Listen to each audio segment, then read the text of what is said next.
Welcome back to another episode of Mailbag, the video series where I buy modules, tools and components and show them to you for your own projects. It's been a while since my last episode, and I recently bought a bunch of new stuff for future ideas.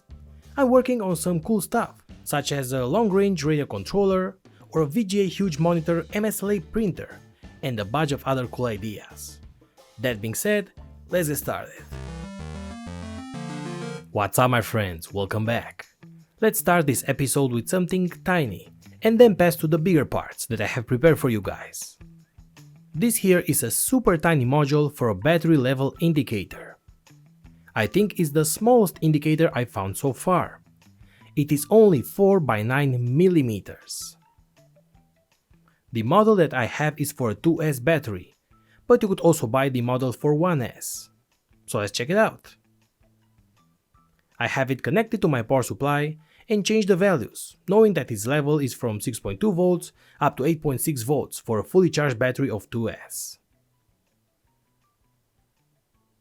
And remember that if you would like to order such modules or anything else from this mailbag series, you have all the links below. Okay, the next thing that I want to show you is my new secondary power supply. And why do I say secondary? Well, because in my workshop I have my main table with my custom-made supply, but sometimes I work at the other table on the other side of the workshop. I have no supply here, so I search for a basic reliable supply.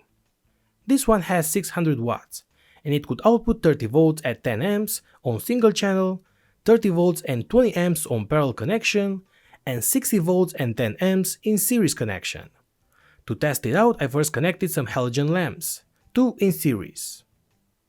And because I haven't reached the 10 amps, I've connected 4 lamps, 2 series, 2 parallel, and I've only reached 8 amps and 250 watts. So I've added 6 lamps, but now I get 10 amps, but the voltage drops. But even so, it has enough power for me. You can select the type of connection easily with these push buttons from independent, series or parallel. The units are displayed on a basic segment display for volts, amps and power.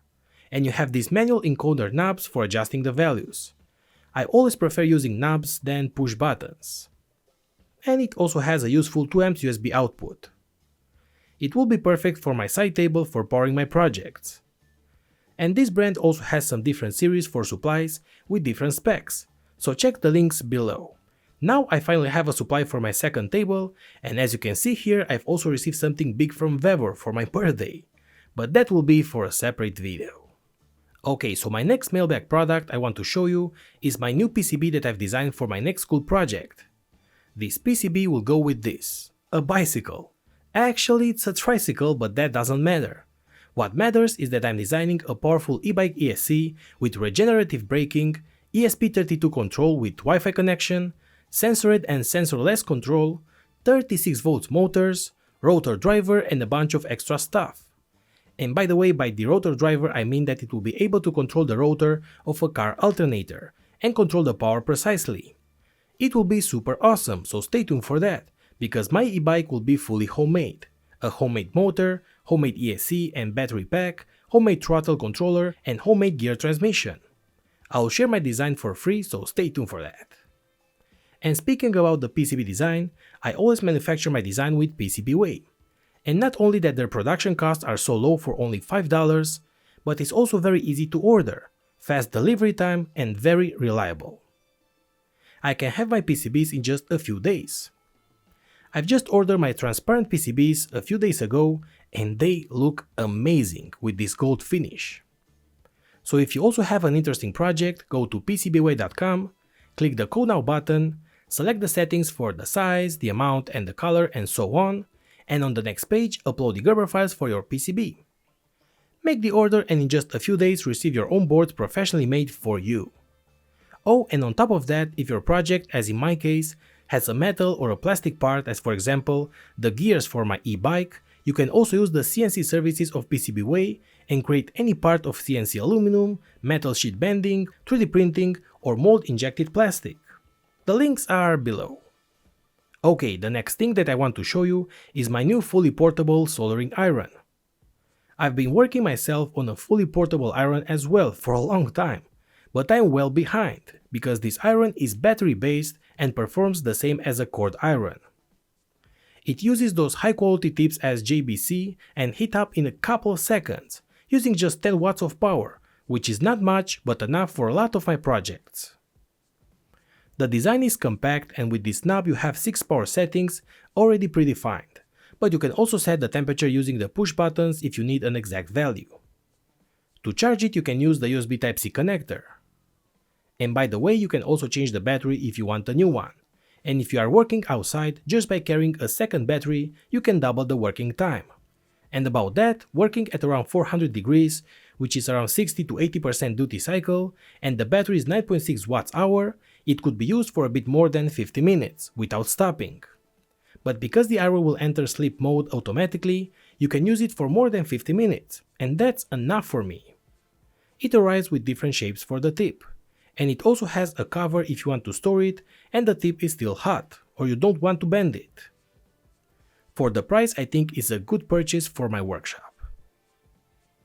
Okay, the next thing for this mailbag is this tiny module. This is a USB Type-C programmer using the chip CH340.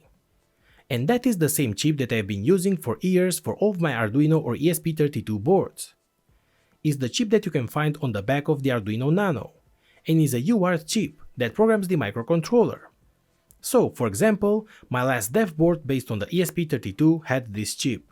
So if you want to make your board smaller, you need that chip to be external, and that's why I bought this module. It costs just a few cents and is very useful to have one around your workshop. I will actually use it a lot more than I use my FTA programmer, I think. Check the links below. Okay, the next module is another dev board. This is my new ESP32 P4 Wi-Fi 6 dev kit. It looks kind of a Raspberry Pi, but it has an ESP32 with a lot of power since it has a 32 bits dual core processor, up to 400 MHz, 768 KB of high-speed SRAM, PSRAM, flash and external SD memory. It has yet another chip on it with the Wi-Fi 6. It also has the Bluetooth and the internet connection. And extra, it has a display interface, MP/IP DSI, camera interface, audio output, picture acceleration hardware for JPEG decode, and a bunch of GPIO pins. So why I bought it? Well, if you remember, I've mentioned a homemade MSLA printer, but using a huge monitor like this one that I have on my workshop, that I don't use anymore. Being able to print picture to a VGA connector and also use the ESP32 for controlling the motors and the rest of the printer, it will make that project possible. My idea is to test the VGA output and see if the huge MSLA printer is doable. And on top of that, I will learn how to use this great board for graphics and audio control. Stay tuned for such a project. Finally, the last module that I want to share with you are these two. These are LoRa radio modules, but till now, I've always used the typical SX1276 LoRa, which work great, but now I want more power and reliability. I'm making a new radio controller project with a very secure modulation of SHSS, LoRa, or frequency hopping spread spectrum, which is immune to noise. I want the transmitter to have more power, and the perfect module for that is the E28-2G4M27S. And for the receiver, since I want it to be smaller, I've got the 12S version. The biggest game changer with these two modules is that they operate at 2.4 GHz ISM band using the Semtech SX1280 chip, rather than the low sub-gigahertz frequencies of the older SX1276. And that shift will give us the best of both worlds. The extreme sensitivity and noise immunity of CSS modulation, combined with the ultra-low latency and massive bandwidth required for the real-time RC flight controls. The 27S is a 500 mW power module, or 27 dBm, and because LoRa can demodulate signals way below the actual noise floor, we can get reliable signals up to kilometers. Pretty cool, right? Stay tuned for this amazing RC project. So guys, I hope that you now have a better idea of what new modules or tools we have on the market, so you might have new ideas for your own projects. That's the main objective of this video series. If you like this video, comment below or give me a like. That will help me a lot. And if you have any specific question, feel free to use my new forum page on electrums.com. I've worked a lot to make it as easy to use as possible. So thanks again and see you later guys.